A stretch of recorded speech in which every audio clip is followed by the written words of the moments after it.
Hello students, how are you all? I'm sure you all are doing perfect and enjoying your studies too. So children, let's begin with our next chapter, which is conservation of plants and animals. You will be aware about biodiversity, loss of biodiversity, deforestation, conservation of forest and wildlife, for protected areas, migration, recycling of paper, reforestation. तो ये सारे topic इस chapter में हम cover करने वाले हैं और जानने वाले हैं कि प्लांट्स एंड एनिमल्स को हम कैसे कंजर्व करके रख सकते हैं.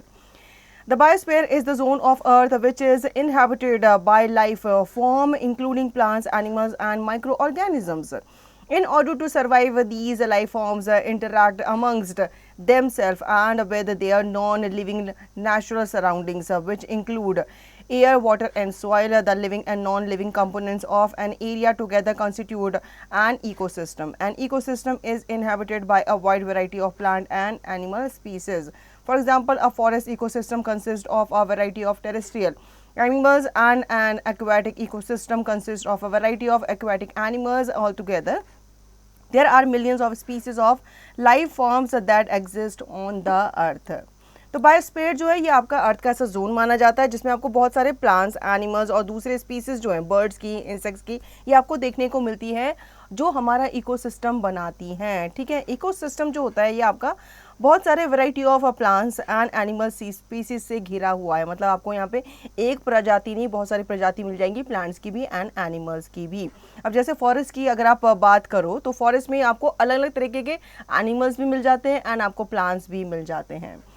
Biodiversity or biological diversity refers to the variety of life forms that exist on Earth. It includes all the species of plants, animals and microorganisms. All these components are each equally important to each other and to the environment. Animals directly or indirectly depend on a plant for food, whereas plants depend on animals for pollination, seed dispersal and also nutrition.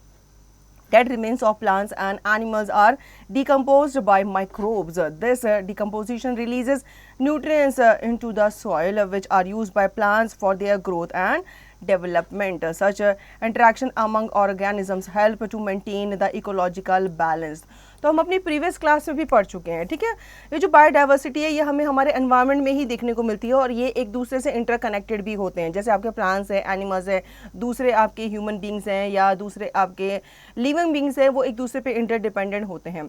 Animals जो है ये plants पे directly और indirectly dependent होते हैं और plants भी animals पे कहीं ना कहीं किसी न किसी तरीके से डिपेंडेंट होते हैं.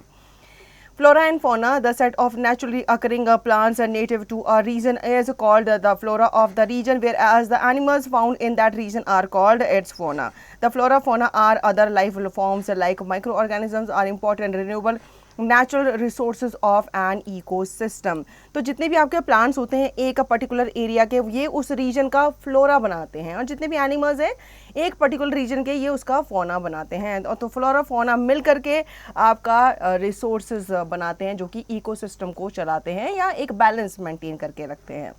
Do it your self, make a list of flora and fauna found in your neighbourhood park. ठीक है, ये जो फ्लोरा फौना मतलब ये जो आपकी वैरायटी है प्लांट्स की एंड एनिमल्स की, आपको आपके नियर बाय पार्क में भी देखने को मिल जाएगी.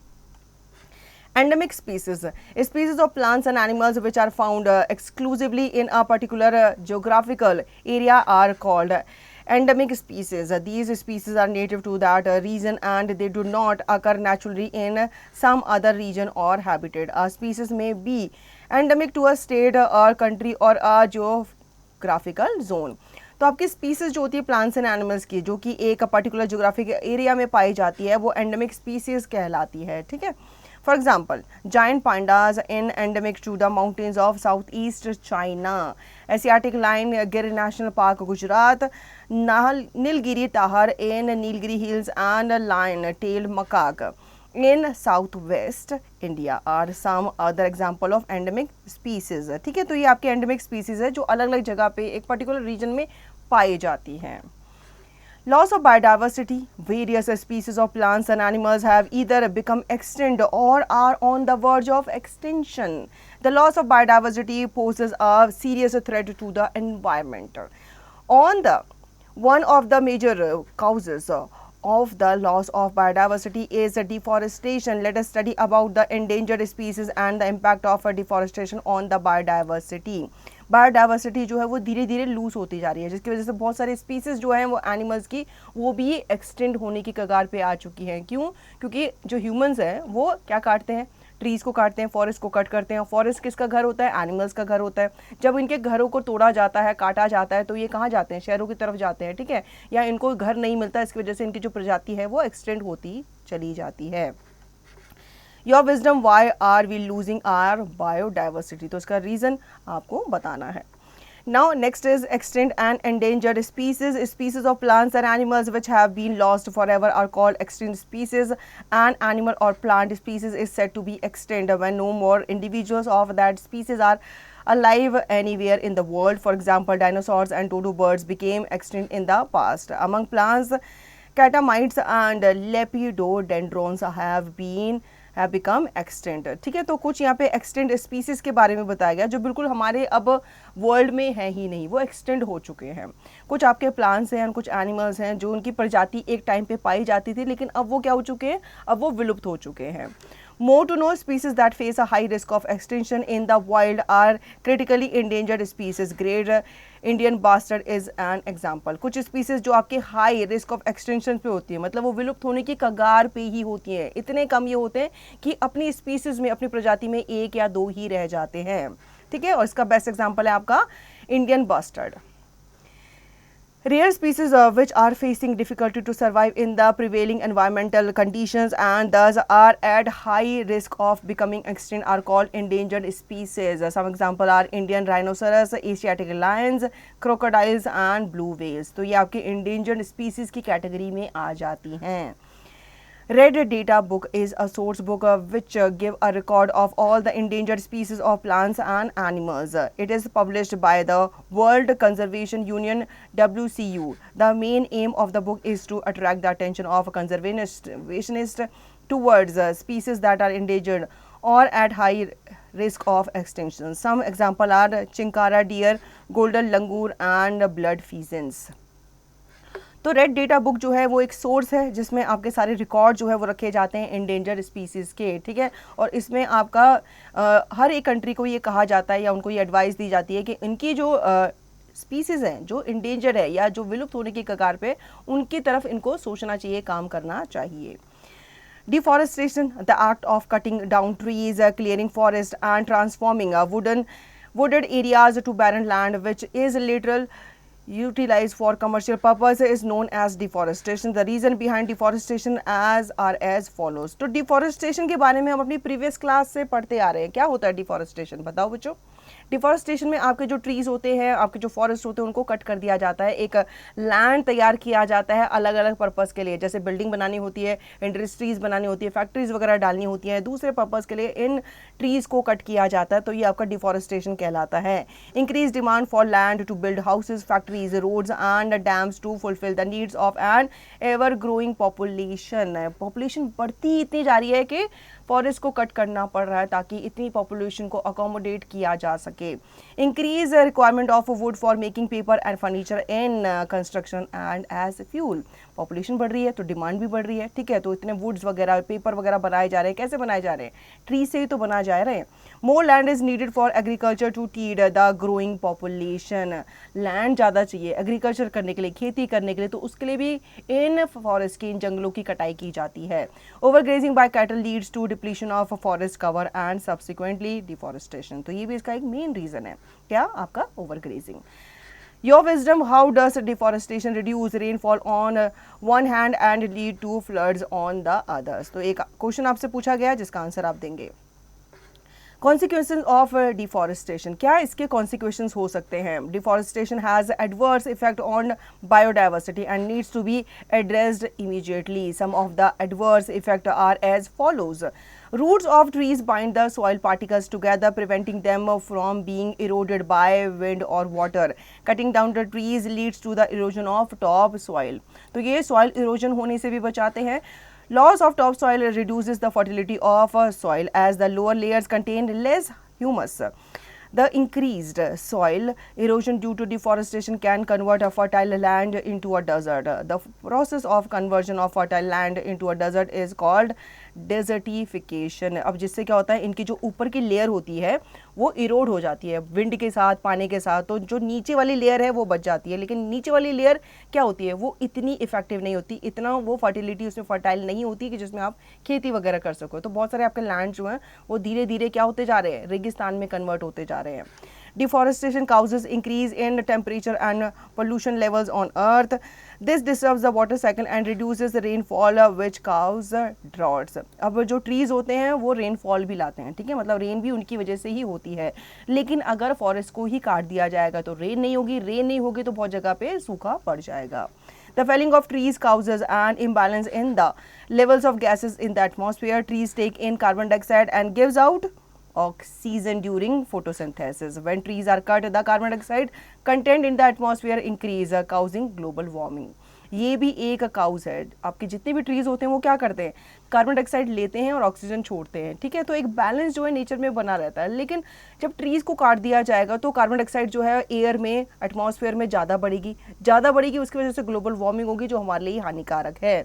The loss of trees and their root system leads to the decrease in the water holding capacity of soil particles. This causes a reduction in the seepage of water into the soil and hence the depletion in ground level water level. Also, the excessive amount of water on land causes floods which affect the fertility of soil. Trees and forests are home to many different species of plants and animals. The destruction of plants cover leads to loss of their natural habitats. This ultimately result into a heavy loss of wildlife. तो अगर आप trees काट देंगे तो wildlife को भी आप बहुत बड़ा झटका देंगे. Evaluate yourself, answer the following questions. अब यहाँ पे आपसे कुछ questions पूछे गए हैं जिनके आपको आंसर देने हैं. हम बढ़ते हैं आगे. Conservation of forest and wildlife. Life on earth depends upon its biodiversity. Forests and wildlife are an important part of our biodiversity. Forests are our natural resources. They also maintain the balance of life supporting gases on the earth. We have learned how the loss of biodiversity affect the living and non-living components of earth. Thus, for the sustenance of life on earth, we need to conserve the forest and wildlife. The preservation and careful management of plant and animal species is called conservation. Conservation of flora and fauna can be done by adapting various strategies. Let us discuss some of them. तो हमें इनको क्या करना चाहिए, conserve करने के methods जो हैं वो अपनाने चाहिए ताकि हम फॉरेस्ट को भी बचा सकें और इसमें रहने वाले जीव जंतुओं को भी बचा सकें उनको एंडेंजर्ड होने से.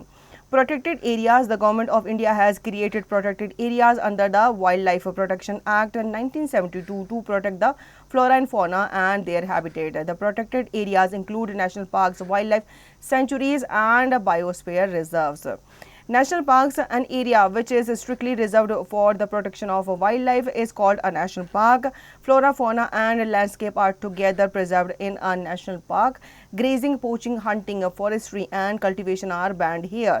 There are more than 100 national parks in our country. Some Indian national parks are Jim Corbett National Park जो कि उत्तराखंड में है, दूधवा नेशनल पार्क उत्तर प्रदेश में है, रणथंभौर नेशनल पार्क राजस्थान में है, Kanha national park Madhya Pradesh, Satpura national park Madhya Pradesh and Similipal national park Orissa. National parks के बारे में जान लेते हैं. अब गवर्नमेंट जो है उसने कुछ कदम उठाए हैं, ठीक है. तो उन्होंने एक एरिया जो है वो क्रिएट किया है और उनको क्या कर दिया है, प्रोटेक्ट कर दिया है. मतलब यहाँ पे आपके बाड़े वगैरह लगे हुए हैं और यहाँ पे सिक्योरिटी वगैरह लगी हुई है ताकि ये जो एनिमल्स हैं और जो स्पीसीज़ हैं प्लांट्स की या दूसरी चीज़ों की उनको बचाया जा सके. तो इंडिया में ये सब आपके नेशनल पार्क्स हैं जहाँ पे आपको अलग अलग तरीके के स्पीसीज़ ऑफ एनिमल्स देखने को मिल जाएगा और यहाँ पे आपकी हंटिंग, पोचिंग और जो ट्री कटिंग है वो बिल्कुल बैन है.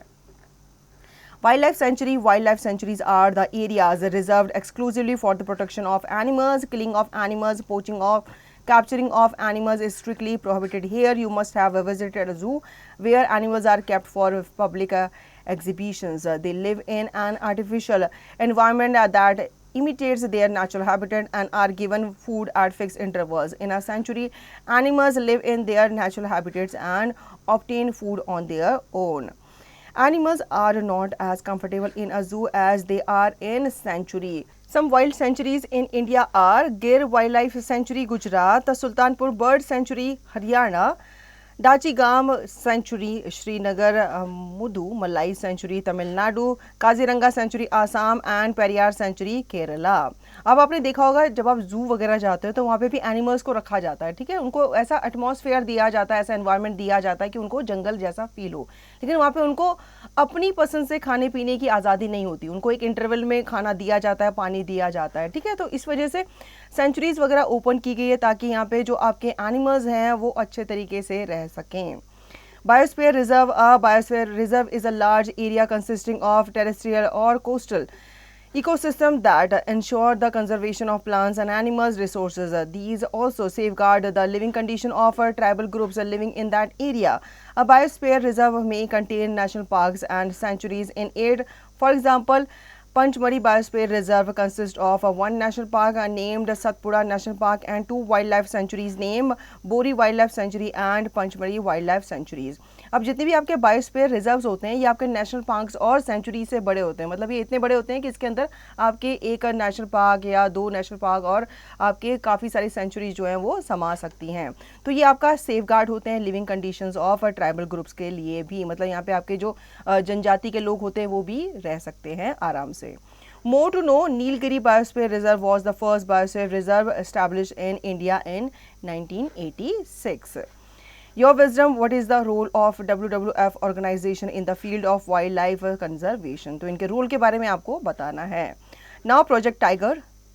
Project Tiger was launched by the government of India in 1973 to protect the tigers in our country as their population is slowly decreasing. In 1948, population of tigers was around 20,000. In 1972, it went down to about 1800. Thus, Project Tiger was initiated. As a result, tiger count rose to around 2,900 in 2018. Currently, there are 47 tiger reserves in 18 Indian states. Satpura Tiger Reserve has seen a significant increase in the population of tigers. Thus, the project has helped in the recovery of their habitat, thereby increasing the tiger population of the country. तो आपने एक बार सुना होगा कि India में tigers की कमी हो गई थी, ठीक है, तो इस वजह से जो इंडियन गवर्नमेंट है उन्होंने एक प्रोजेक्ट जो है लॉन्च किया था सेफ टाइगर। इसमें उन्होंने काफ़ी सारे टाइगर्स को सेव किया और बहुत सारे इन्होंने जो वाइल्ड लाइफ सेंचुरीज हैं वो उन्होंने ओपन की थी, रिजर्व्स उन्होंने ओपन किए थे ताकि टाइगर्स को सेव किया जा सके। Now do it yourself, find out all you can about the flora and fauna of Pachmarhi biosphere reserve. तो इस बायोस्फीयर रिजर्व में जो फ्लोरा एंड फौना मिलते हैं उनके बारे में आपको बताना है। Migrations, the species that move from one habitat to another during different times of the year due to seasonal variations and the availability of food and water are called migratory species. There are various migratory birds that cover long distances to reach different destinations in search of warmth, food and safe place to breed or reproduce at different times of the year. Greater flamingo is an example of a migratory bird found in the Thol Bird Sanctuary in Gujarat during the entire winter season. It migrates to India from the northern regions to Asia during winters. अब कुछ birds जो होते हैं, species जो होती हैं birds की, वो क्या करते हैं, माइग्रेट करते हैं। इसमें आपके एनिमल्स भी इंक्लूडेड होते हैं। उनके वहाँ पे जब ठंड ज़्यादा पड़ जाती है तो वो क्या करते हैं, या तो वो हाइबरनेशन में चले जाते हैं या तो वो दूसरी जगह पे माइग्रेट हो जाते हैं। इसका बेस्ट एग्जांपल है ग्रेटर फ्लैमिंगोज जो कि माइग्रेटरी बर्ड्स कहलाते हैं, ठीक है, और जो गुजरात में आते हैं विंटर सीजन में। Recycling of paper. Paper is made from the pulp of trees. Do you know that it takes 17 full-grown trees to make a tons of paper? You can imagine how many lakhs of trees must be felled every year to make paper. Thus, we must use paper with utmost care. Paper can be recycled 5 to 7 times. Recycling of paper helps to save trees and the energy and water required to manufacture it. It also reduces the amount of harmful chemicals used in making paper. We must thus avoid the wastage of paper. Use it judiciously and send it for recycling. तो paper जो है ये आपको पता ही है tree के pulp से बनता है, ठीक है, और काफ़ी सारे ट्रीज़ को कट करना पड़ता है पेपर बनाने के लिए। इसलिए जब भी पेपर आप यूज़ करो जुडिशली यूज़ करो, और एक पेपर को आप 5 to 7 टाइम रिसाइकल कर सकते हैं, ठीक है। तो आप अगर चाहें तो जैसे आपके न्यूज़पेपर वगैरह होते हैं, दूसरे पेपर्स होते हैं, जो फेंकने की बजाय आप उनको घर पे ही क्या कर सकते हैं, रीयूज़ कर सकते हैं। Reforestation, planting trees in areas where forests have been destroyed is called reforestation. If the barren or reforested area that is left undisturbed, developed plant cover on its own, then it is called natural reforestation.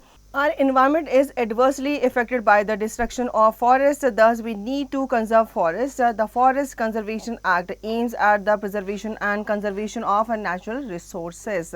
तो afforestation एक मुहिम आप कह लो कि इसमें आपके जितने भी पेड़ जो काटे जा रहे हैं उनको रीग्रो किया जाता है, मतलब वो जो लैंड है उसको दूसरे पर्पज़ के लिए ना यूज़ करके एक नए सैपलिंग्स वगैरह या दूसरी आपकी चीज़ें जो हैं वो की जाती हैं ताकि जो फॉरेस्ट हैं उनको रीग्रो किया जा सके. Evaluate yourself, answer the following questions. यहाँ पे कुछ क्वेश्चंस आपको दिए गए हैं जिनके आंसर आपको देने हैं. Quick review. Biodiversity is useful to human beings as well as to the environment as it helps in maintaining ecological balance. Red Data Book contains a record of endangered plant and animal species. The major cause of the loss of biodiversity is deforestation. Deforestation causes global warming, droughts, floods, soil erosion, desertification, lowering of groundwater levels and destruction of habitats of many living organisms. Protected areas have been created by the government to protect the flora and fauna of the particular area. Protected areas include national parks, wildlife sanctuaries and biosphere reserves. We should save, reuse and recycle paper to save trees. Planting trees in areas where forests have been destroyed is called reforestation. Terms to learn: biodiversity, the variety of a living organism existing on the earth. Desertification means the process of conversion of a fertile land into a desert. Flora, different plants growing in a particular area. Fauna means animals found in a particular area. Biosphere, the zone of earth which supports life or where living organisms exist. Ecosystem, all living organisms along with the non-living components of an area.